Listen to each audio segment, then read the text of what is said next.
안녕하세요. 정신건강의학과 전문의 이혜진입니다. 25년째 사람들의 마음을 듣고 있는 상담의입니다. 진료실에서 하루에도 수십 번씩 듣는 이야기 속엔 공통점이 하나 있습니다. 관계는 말에서 무너졌다는 것. 말투 하나, 표현 하나가 오해를 만들고 마음을 닫게 하고 사람과 사람 사이를 멀어지게 만듭니다. 그런데 그 반대도 가능합니다. 말을 바꾸면 관계가 바뀝니다. 신뢰는 말투에서 시작되고 품격은 말끝에서 드러납니다. 지혜로운 사람일수록 말을 조심하고 말을 아낍니다. 그들은 절대 감정적으로 말하지 않아요. 그리고 절대 하지 않는 말이 있습니다. 왜냐하면 그 한마디가 관계를 망치고 당신의 이미지를 무너뜨릴 수 있기 때문입니다. 하지만 우리는 그 말을 너무 쉽게, 너무 무심코 내뱉고 있습니다. 오늘은 제가 상담실에서 자주 들었던 이야기들을 바탕으로 지혜로운 사람들이 절대 하지 않는 말 5가지를 소개해 드리겠습니다. 혹시 당신도 모르게 쓰고 있진 않나요? 나도 모르게 사람을 지치게 하고 있진 않나요? 관계는 말에서부터 무너지기도 하고 말 하나로 다시 살아나기도 합니다. 특히 나이가 들수록 말은 곧 그 사람의 품격이 됩니다. 지금부터 관계를 지키는 말 습관 함께 점검해 보겠습니다. 첫 번째, 내가 그 사람 참 잘 알아입니다. 진료실에서 이런 말을 자주 듣습니다. 선생님, 저는 그 사람 진짜 잘 알아요. 걔는 원래 그런 애예요. 우리 남편요? 말해 뭐해요 뻔하죠. 그럴 때 저는 속으로 이렇게 생각합니다. 정말 그럴까? 사람은 그렇게 쉽게 정의되는 존재일까요? 얼마 전 70대 부부가 함께 상담을 오셨어요. 남편이 자꾸 짜증을 낸다며 아내가 지친 얼굴로 말했죠. 저 사람이 어떤 사람인지 저는 너무 잘 알아요.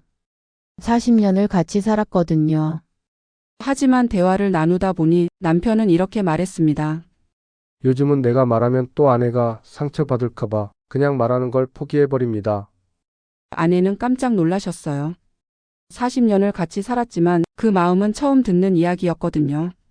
우리가 그 사람을 잘 안다고 말할 때 사실은 그 사람의 일부만 보고 판단하고 있는지도 모릅니다.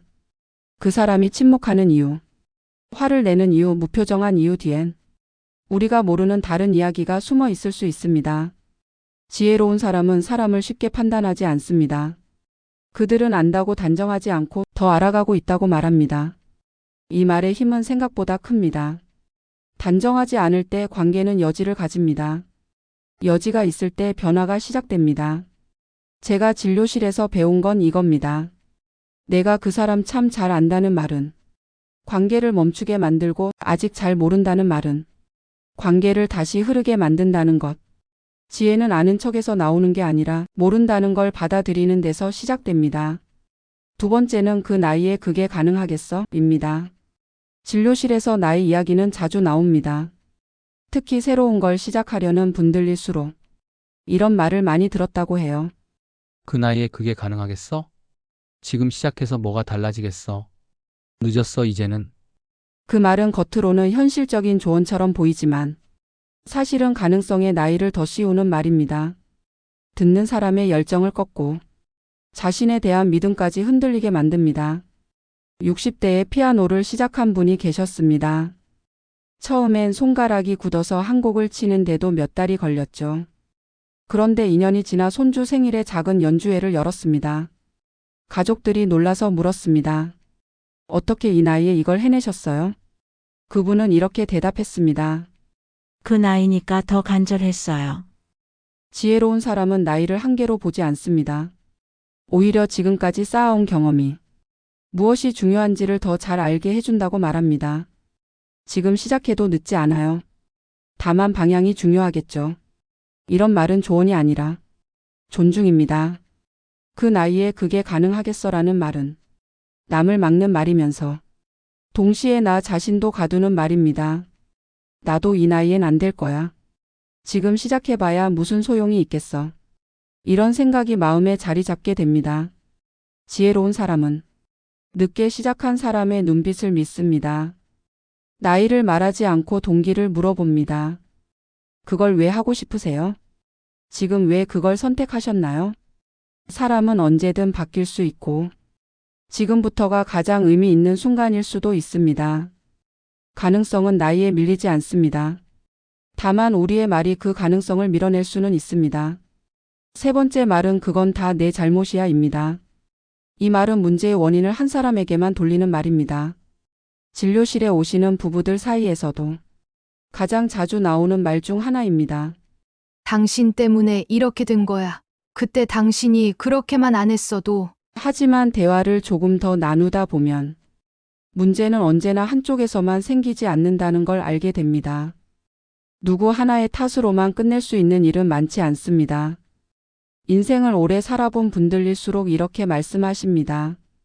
누구 잘못이냐 보다는 왜 이런 상황이 되었을까를 먼저 돌아보게 되었다고요. 그건 다 내 잘못이야 라는 말은 상대에게 책임을 넘기는 동시에 내가 바꿀 수 있는 가능성도 스스로 포기하는 말입니다. 모든 책임이 상대에게 있다면 나는 바꿀 게 없고 결국 아무것도 달라지지 않기 때문입니다.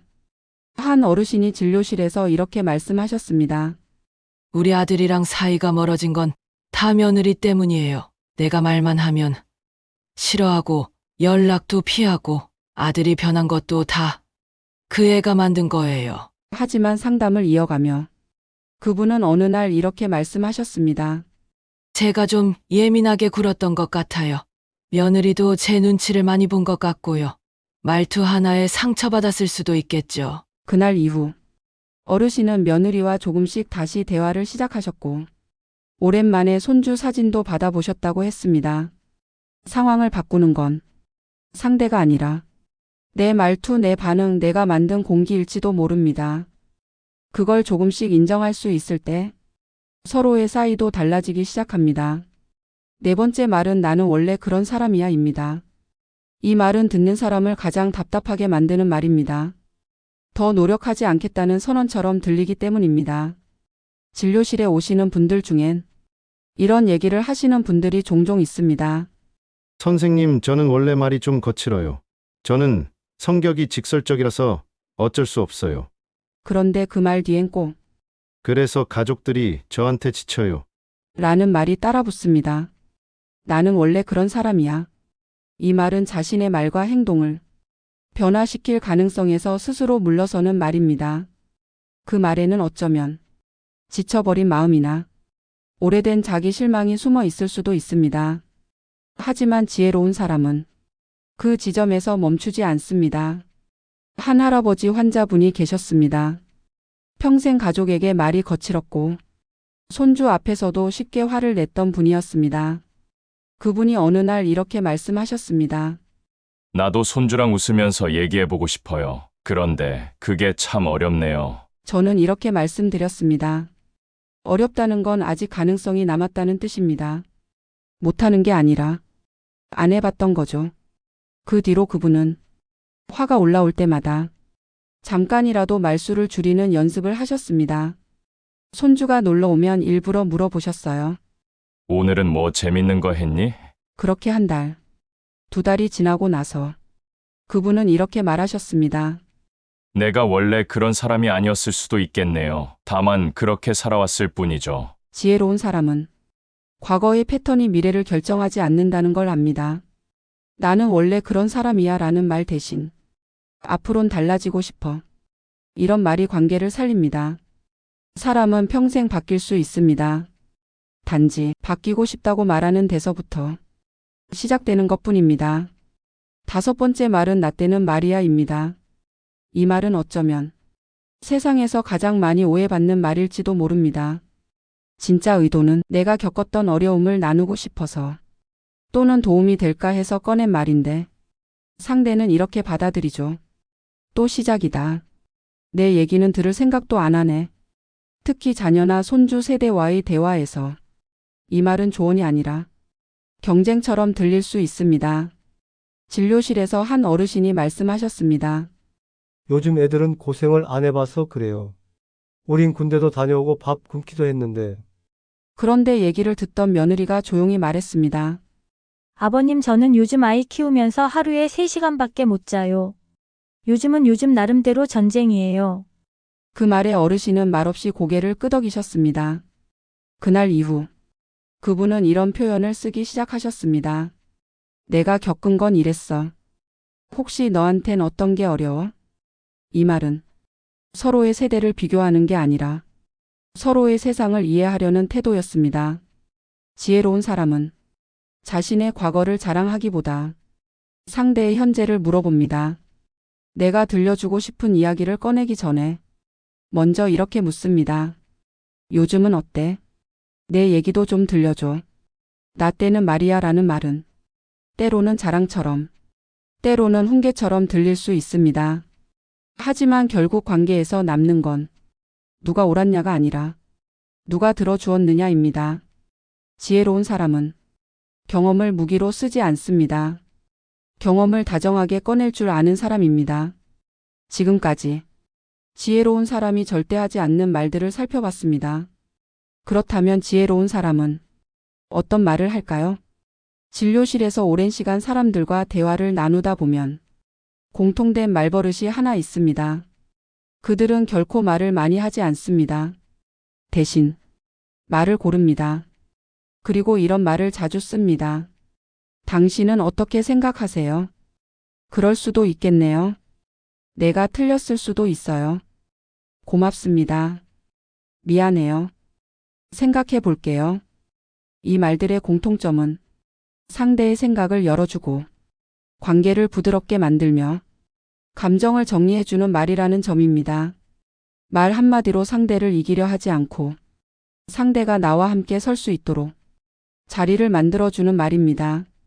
지혜로운 사람은 정답을 말하려 하기보다 대화를 이어가려고 합니다. 내가 옳다는 걸 증명하기보다 우리 사이가 틀어지지 않게 하려고 합니다. 말이 많아서 지혜로운 게 아닙니다. 말의 선택이 신중할수록 그 사람은 조용히 신뢰를 얻습니다. 진료실에 오셨던 한 80대 어르신이 계십니다. 오래된 친구와 갈등이 있었고 이제는 연락도 끊겼다고 하셨죠. 그런데 어느 날 전화를 걸었다고 하셨어요. 그분이 친구에게 이렇게 말했답니다. 그때 내가 너무 내 말만 했던 것 같아. 그 점은 미안해. 그리고 그날 다시 두 분은 예전처럼 서로 안부를 묻는 사이가 되었다고 했습니다. 지혜로운 사람은 말로 관계를 끊지 않고 말로 관계를 다시 잇습니다. 말은 사람을 살릴 수도 있고 사람을 놓칠 수도 있습니다. 지혜로운 말은 듣는 말, 여는 말, 남기는 말입니다. 말은 뇌를 바꿉니다. 진료실에서 늘 느끼는 사실이 하나 있습니다. 사람은 자기가 하는 말을 닮아간다는 겁니다. 나는 왜 이 모양일까? 나는 안 될 거야. 나는 항상 손해만 봐. 이런 말을 자주 하던 분들은 정말로 삶이 그렇게 흘러가곤 했습니다. 반대로 괜찮아질 거야. 한 번 더 해볼게. 이런 말을 반복한 분들은 생각도 행동도 달라지기 시작했습니다. 이건 단순한 기분 문제만은 아닙니다. 말은 실제로 뇌에 영향을 줍니다. 하버드 의대 연구에 따르면 부정적인 말투는 우리 몸의 스트레스 호르몬을 증가시킨다고 합니다. 이 호르몬은 면역력 저하, 기억력 감퇴, 심지어 노화까지 앞당긴다는 결과가 있습니다. 신경과학자 앤드류 뉴버그 박사는 뇌는 우리가 자주 사용하는 말에 반응하며 그 말의 방식에 따라 뇌 구조까지 바뀔 수 있다고 말합니다. 쉽게 말해 내가 매일 사용하는 말투가 내 성격이 되고 내 성격이 내 삶이 된다는 겁니다. 한 어르신 환자분이 계셨습니다. 처음엔 늘 이렇게 말했어요. 나는 그냥 짐이에요. 다 필요 없고 나만 없으면 될 것 같아요. 그런데 어느 날 딸이 쪽지를 하나 써주었대요. 아빠가 있어서 다행이에요. 아빠 말 한마디가 저한테는 힘이 돼요. 그 쪽지를 읽은 이후 그분은 말투를 바꾸기 시작했습니다. 내가 아직 쓸모가 있구나. 오늘은 덜 힘드네. 이렇게 말하는 연습부터 시작했습니다. 그 뒤로 표정도 달라지고 식사도 조금씩 챙기기 시작했어요. 말이 먼저 바뀌었고 그 말이 마음을 움직였고 몸까지 달라졌습니다. 지혜로운 사람은 그걸 압니다. 내가 뱉는 말이 곧 내 삶을 만들어 간다는 걸. 말은 그냥 말이 아닙니다. 말은 내가 사는 방식입니다. 말을 바꾸면 관계가 바뀝니다. 진료실에서 자주 듣는 말이 있습니다. 나는 가족을 사랑하는데 왜 자꾸 다투기만 할까요? 말로 상처 주고, 말로 오해하고, 말로 점점 멀어지는 관계들. 그런데 가만히 들어보면 갈등의 대부분은 감정보다 표현에서 시작됩니다. 예를 들어, 왜 또 그래? 라는 말 대신 무슨 일 있었어요? 라고 묻는 순간 대화의 온도는 달라집니다. 넌 참 답답해. 라는 말 대신 좀 천천히 생각해 보고 싶으시죠? 라고 하면 상대는 방어하지 않습니다. 말을 바꾸면 듣는 사람의 표정이 바뀝니다. 말투 하나에 따라 공기가 부드러워지고 대화의 길이 열립니다. 한 어머니가 이런 얘기를 하셨습니다. 아들하고 대화를 하면 꼭 싸우게 돼요. 그래서 요즘은 말을 아끼고 있어요. 제가 물었습니다. 어떤 말이 문제였다고 생각하세요? 그분이 잠시 생각하시더니 이렇게 말하셨습니다. 아무 말도 안 하고 있다는 게 오히려 더 큰 말이었을지도 모르겠네요. 그날 이후 그 어머니는 작은 말부터 시작했습니다. 밥 먹었니? 오늘은 좀 어때? 그 한마디가 서서히 무너졌던 관계를 다시 세우기 시작했습니다. 지혜로운 사람은 말로 상대를 바꾸려 하지 않고 말로 자신을 먼저 조절합니다. 말을 바꾸면 듣는 사람도 관계도 내 마음도 조금씩 달라지기 시작합니다. 말은 도구가 아니라 관계의 온도입니다. 지혜는 말에서 시작됩니다. 진료실에서 오랜 시간 사람들의 이야기를 듣다 보면 결국 관계를 살리는 것도 무너뜨리는 것도 말이라는 걸 알게 됩니다. 말은 흔해서 가볍게 느껴질 수 있지만 사실은 가장 조심해야 할 도구입니다. 말을 바꾸면 생각이 달라지고, 생각이 달라지면 행동이 달라지고, 행동이 달라지면 관계도, 삶도 조금씩 바뀌게 됩니다. 그래서 지혜로운 사람은 말을 고릅니다. 말을 줄입니다. 그리고 말을 남깁니다. 그들은 감정이 올라올수록 말을 멈추고 상대가 약할수록 말을 부드럽게 합니다. 지혜로운 사람은 말로 이기려 하지 않고 말로 살 길을 찾습니다. 그들은 아는 척보다 듣는 걸 더 중요하게 여기고 정답보다 여지를 남기는 말을 합니다. 우리는 말을 배우는 데엔 익숙했지만 말을 다스리는 법은 배우지 못했습니다. 하지만 지금부터라도 늦지 않습니다. 나도 모르게 습관처럼 했던 말들을 돌아보고 하나씩 내려놓는 연습을 시작해 보는 것. 그게 바로 지혜의 시작입니다. 지혜로운 사람은 특별한 지식을 가진 사람이 아닙니다. 평범한 말을 다르게 쓰는 사람입니다. 지혜는 말에서 시작됩니다. 당신의 말이 곧 당신의 삶입니다. 오늘 그 말을 바꾸는 연습 함께 시작해 볼까요? 구독과 좋아요는 저에게 큰 응원이 됩니다. 다음 이야기에서 또 뵙겠습니다.